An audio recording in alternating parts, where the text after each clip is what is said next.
So everybody always talks about trust the process, trust the process. Trust the process is a term used, created by the Philadelphia 76ers, former GM Sam Hinkie, tanking, accumulate draft picks, trust the process. Now, first of all, one of my favorite sayings in the world, love many, trust few. I'll say it again. Love many, trust few. I do not trust many people. I think I love many people. How do you love people without trusting them? Very easy for me. Really? Very. So I don't trust many people. So when I hear trust the process, I blanch at trust. I believe in tweaking the process. Give you an example. Netflix, trust the process. Netflix 2000, unlimited DVD rentals. 2006, DVD rentals sales drop. Uh-oh. They tweaked the process, moved into video on demand. They have since tweaked the process again. Now original content. Netflix has always tweaked the process, not trusted that their initial process works. You have to always tweak it. Nick Saban, Alabama, middle of his dynasty. Huddles left football. The game sped up. He tweaked the process. He hired offensive coordinators with an understanding of space, quicker upper-tempo football. He didn't rely on just the process he created. Saban tweaked it. Amazon.com has done this. Used to be selling books. Then in 1998, they bought a corporation. That corporation was called Jungly, which is essentially a company that allowed shopping for everything. They had a process. They sold books. They tweaked the process. Don't trust it. Tweak it. The Philadelphia 76ers, I am not as high on as everybody else. Vegas has them at 40 wins. That's mostly because they play in the unwatchable Eastern Conference outside of a few teams. But they always talked about trust the process of tanking and accumulating draft picks. Here's where I don't like it. In 2012, the league began to change. In 2012 and 2013, the league began to change. The three-point shot analytics started taking over, and Steph Curry started making an impact, upset win in the playoffs. Oh, now it's time to tweak the process, Philadelphia. Guards, wings who can shoot, not centers, are running this league. Teams were shooting 28 a game, 38 a game, 44 threes a game. Yet in the 2013 draft, what did they do? The Philadelphia 76ers drafted a guard who couldn't shoot and a big who couldn't shoot. Between 2013 and 2014, teams were now averaging 43 threes a game. Tweak the process. Yet the Sixers, 2013, 2014, 2015, kept bragging about trusting the process, not tweaking it, and they kept getting guys who can't shoot. Bigs, more bigs, length, more bigs. The process should not have been as trusted as it should have been tweaked, because now you are desperate for shooters and basically have to massively overpay for J.J. Redick. I'm not against a process and a vision. Nick Saban, Netflix, Amazon, tweak. The Philadelphia 76ers, as much as I like Ben Simmons, he can't shoot either. In this process, bigs, there was a year, I think 2015, they drafted 3 bigs. By 2015, you knew bigs were not running the league. Dwight Howard, basically. Jahlil Okafor, basically.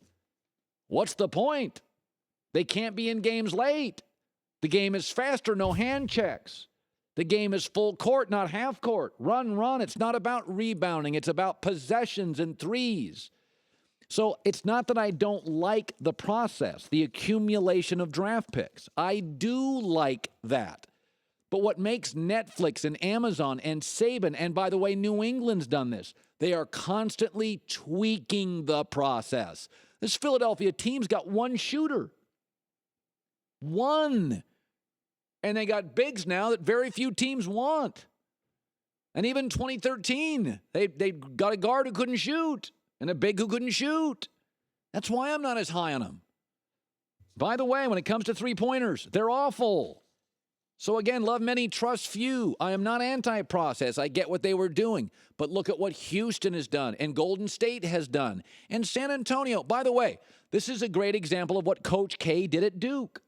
Coach K trusts the process. Hardworking, smart kids, committed. We will not put the banner up of a championship team unless everybody graduates.